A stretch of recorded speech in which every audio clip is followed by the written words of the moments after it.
Welcome back, students. As you know that we are discussing about chapter number 19, the universe. And in our previous class, we had discussed a lot of things related to the universe. So today I am going to explain you about the solar system. So होता क्या है ये solar system? जो भी heavenly bodies के बारे में हमने पढ़ा बेटा, उन्हीं के combination को हम लोग क्या बोलते हैं? Solar system बोलते हैं. Like the sun, the moon, and 8 planets means Earth and other 7 planets revolving around the sun forms the solar system. ये सभी मिल करके solar system बनाते हैं. देखो एक इसमें क्या था, 9 planets थे पहले. प्लूटो जो है उसको ड्वार्फ प्लैनेट घोषित कर दिया गया क्योंकि ये साइंटिस्ट के अकॉर्डिंग साइज में इतना छोटा था कि इसे हम प्लैनेट नहीं कह सकते. अंडरस्टैंड? दैट्स वाई प्लूटो को हम लोग ड्वार्फ प्लैनेट के नाम से जानते हैं. Okay, now come to the next one, that is the sun. तो भाई सन क्या है? A star closest to the earth. जैसा हम सभी लोग जानते हैं कि सन एक स्टार है जो कि अर्थ से नज़दीक है, about 150 million kilometres. It is about 1.4 million kilometres in diameter. इसका डायमीटर अगर हम देखें तो लगभग 1.4 मिलियन किलोमीटर्स है, जो कि अर्थ के डायमीटर से 110 टाइम्स ज़्यादा है. टेम्परेचर, यहाँ का टेम्परेचर, तो सन पे जो टेम्परेचर होता है बेटा, सेंटर पे इसके टेम्परेचर होता है about 14 million degree Celsius. But जो उसके सरफेस पे टेम्परेचर है that is about 6000 degree Celsius. Understand? As we all know that it is the ultimate source of all of us. क्योंकि बेटा जो प्लांट्स प्रोसेस करते हैं फोटोसिंथेसिस का for preparing their own food, that requires sunlight. Understand?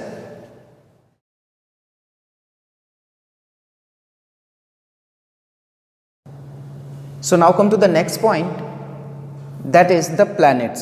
तो planets बेटा हम लोग पढ़ेंगे in order of their distance from the sun. उसके अकॉर्डिंग देखा जाए, Mercury, Venus, Earth, Mars, Jupiter, Saturn, Uranus and Neptune. Understand? ये हमारे 8 प्लैनेट्स हैं. हम इनके बारे में पढ़ेंगे जैसा हमने मार्क किया है. तो ये किस ऑर्डर में है? In order of their distance from the sun, कि सन से ये कितनी दूरी पे हैं. और प्लैनेट्स के बारे में कुछ और चीज़ें हम लोग जान लेते हैं. तो they revolve around the sun in an elliptical shaped path. एक इलिप्टिकल शेप्ड पाथ में ये क्या करते हैं? सन के चारों तरफ रिवॉल्व करते हैं. क्लियर? और उसको हम लोग बोलते हैं orbits. Time taken by a planet to complete one revolution. कोई भी प्लैनेट एक रिवॉल्यूशन कंप्लीट करता है तो उस टाइम को हम लोग पीरियड ऑफ रिवॉल्यूशन बोलते हैं. And the time taken by a planet to complete one rotation about its axis, that is termed as period of rotation. Understand? इसके बाद बेटा सन से जो इनकी डिस्टेंस है उसके अकॉर्डिंग इनको 2 पार्ट्स में क्लासिफाई किया गया, inner planets and outer planets. तो inner planets means planets that are nearer to the sun like Mercury, Venus, Earth and Mars. Outer planets की बात करें, planets farther to the sun, planets जो कि sun से दूरी पे हैं, like Jupiter, Saturn, Uranus and Neptune. और ये जो है आउटर प्लैनेट्स, इनके पास क्या है? These having rings around them and also they having many satellites और मून्स. इनके पास बहुत सारी सैटेलाइट या कई सारे मून हैं.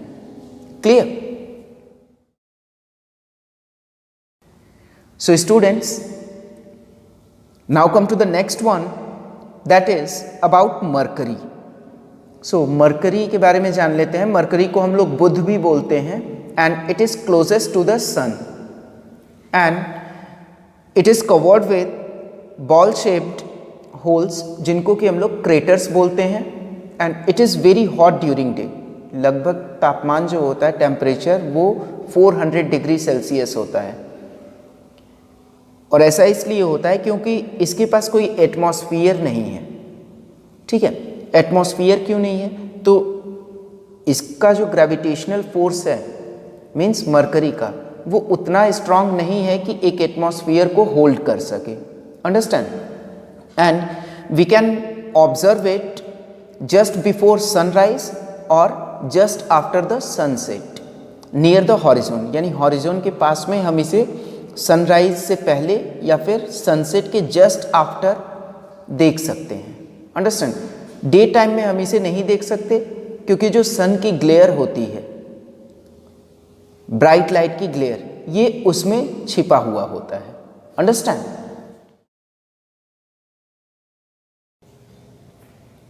Now come to the next one, that is Venus. Venus को हम लोग शुक्र भी बोलते हैं। और ये साइज की बात करें तो about same size of the earth है। It is closest to the earth, earth के सबसे नजदीक है।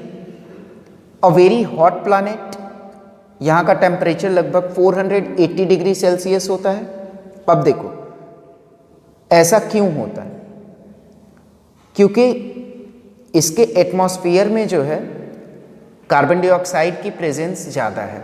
Amount of carbon dioxide is much more than any other planet.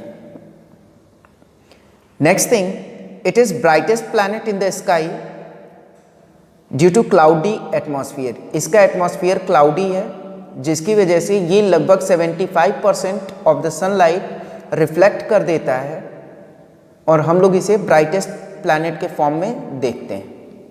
It is known as morning and the evening star.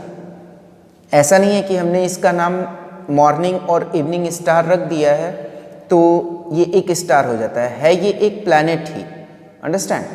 But क्योंकि हम लोग इसको morning और इवनिंग टाइम में ऑब्जर्व कर सकते हैं, देख सकते हैं, that's why we call it as morning and the evening star.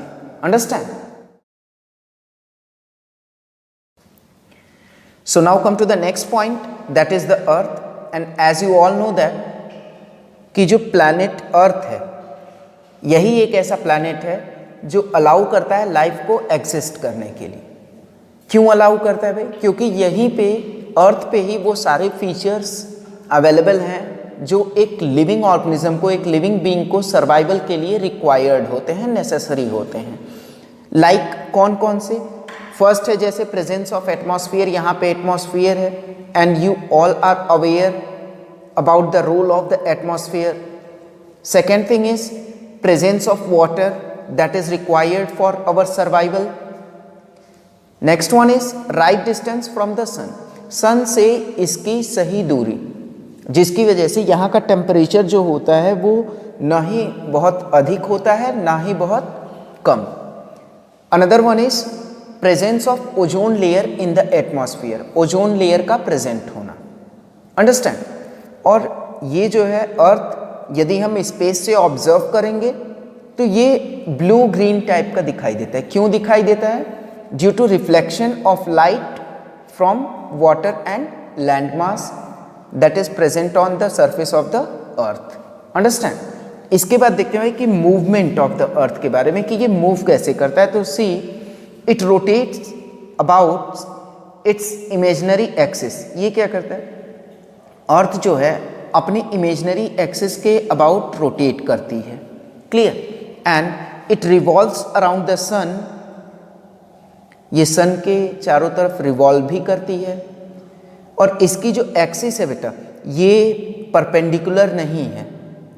It's axis is tilted at an angle of 23.5 degree. Understand? 23.5 degree पे ये टिल्टेड रहती है और ये अपना एक रिवॉल्यूशन 365 1/4 डेज में कंप्लीट करती है। क्लियर? और जो इसका रिवॉल्यूशन है, revolution of the earth causes the seasons. Understand? Revolution जो अर्थ करती है उसी की वजह से जो वेरियस सीजन्स हम लोग फेस करते हैं वो होते हैं। Understand? So students come to the next point that is Mars. हम लोग इसे मंगल ग्रह भी बोलते हैं and it is a red rocky planet. और ये साइज़ की बात करें बेटा तो अर्थ की साइज़ का आधा है। It is also known as, इसको हम लोग रेड प्लैनेट भी बोलते हैं और इसका जो एटमॉस्फेयर है बहुत ही थिन है। It is a cold planet और इसका जो टेम्परेचर है बेटा वो -120 डिग्री सेल्सियस से लेकर के 25 डिग्री सेल्सियस तक रहता है। Okay, now come to the next one that is Jupiter. Jupiter को बेटा हम लोग बृहस्पति भी बोलते हैं। It is the largest planet and largest की बात करें तो ये जो अर्थ है हमारी वॉल्यूम से कंपेयर करेंगे तो अर्थ का वॉल्यूम जो है उसका 1300 टाइम्स वॉल्यूम होता है जुपिटर का। क्लियर। एंड वेट की बात करें तो अबाउट 318 टाइम्स होता है। अंडरस्टैंड। नेक्स्ट वन इज, इसके चारों तरफ हम रिंग देख सकते हैं। तो वो रिंग क्या है? अ जियान स्टॉर्म इज हियर। एक जियान स्टॉर्म है वो and that storm is of ice cubes. Ice cubes means जो फ्रोजन आइस पार्टिकल्स हैं उनके और डस्ट पार्टिकल्स के होते हैं। क्लियर। जो कि एक रेड स्पॉट के फॉर्म में दिखाई देते हैं। अंडरस्टैंड। और जो ये रिंग की बात हम लोग कर रहे थे तो इसकी रिंग जो है वो फेंट होती है, ठीक है, धूमिल सी होती है। Understand. Now come to the next one that is Saturn. Saturn को हम लोग सनी बोलते हैं और ये क्या है? सेकेंड लार्जेस्ट प्लैनेट है। It is very cold having 3 wide rings around it. इसके चारों तरफ क्या है? 3 वाइड रिंग्स हैं and it can't be seen with naked eyes. और ये रिंग्स जो हैं या सैटर्न को हम लोग नेकेड आइज से नहीं देख सकते हैं। We have to take the help of a telescope. It have low density और जो सैटर्न है इसकी डेंसिटी बहुत कम होती है। इवन हम कहें तो वाटर से भी कम होती है इसकी density. Understand. Now come to the next one that is Uranus and Neptune. Uranus और नेपट्यून देखो, अब ये दोनों क्या हैं? पहले ही हम लोग जान चुके हैं कि these are outer planets. Understand. और ये बहुत ही कोल्ड प्लैनेट्स हैं। अपनी एक्सिस पे ये हाईली टिल्टेड है। क्लियर। जो इनकी रोटेशनल एक्सिस होती है उस पे ये हाईली टिल्टेड है। That's why they appear to roll along its orbit. और इसीलिए ये अपनी ऑर्बिट पे रोल करते हुए से हमें दिखाई देते हैं। Got it? So students now come to the next one that is the moon. Moon क्या है? ये एक नेचुरल सैटेलाइट है जो सभी प्लैनेट्स के पास अवेलेबल है। क्लियर। अर्थ की बात करें हम तो जो मून है अर्थ के पास सिर्फ एक मून है। क्लियर। एक नेचुरल सैटेलाइट है and it helps in earth's orbit. और ये अर्थ के ऑर्बिट में प्रेजेंट है because of the gravitational force या gravity of the earth. Understand. So बेटा जैसा मून के बारे में हम लोग बात कर रहे थे तो मून के कई सारे फेजेस होते हैं। अंडरस्टैंड। उन फेजेस के बारे में हम लोग जान लेते हैं। So let's see, the moon completes 1 revolution around the earth in 27.3 days. यानी मून जो है ये एक रिवॉल्यूशन कंप्लीट करता है। अर्थ का एक रिवॉल्यूशन 27.3 डेज में करता है और ये उसी टाइम पे अपनी एक्सिस पे रोटेट भी करता है। क्लियर। और ये इस तरह से रोटेट करता है जिससे कि हमें सिर्फ इसका एक फेस ही दिखाई देता है। कह सके हम तो एक साइड हमें दिखाई देता है मून का। क्लियर। वेरियस फेजेस के बारे में बात करते हैं। Various phases of the moon are the new moon, amavasya, crescent moon, first quarter, gibbous moon and full moon, हम लोग जिसे पूर्णिमा भी बोलते हैं। और ये बेटा देखो अमावस्या से पूर्णिमा में डिफरेंस कितना होता है? 15 डेज का होता है।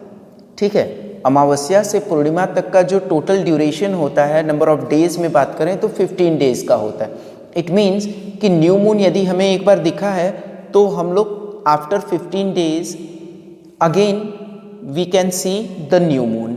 अंडरस्टैंड?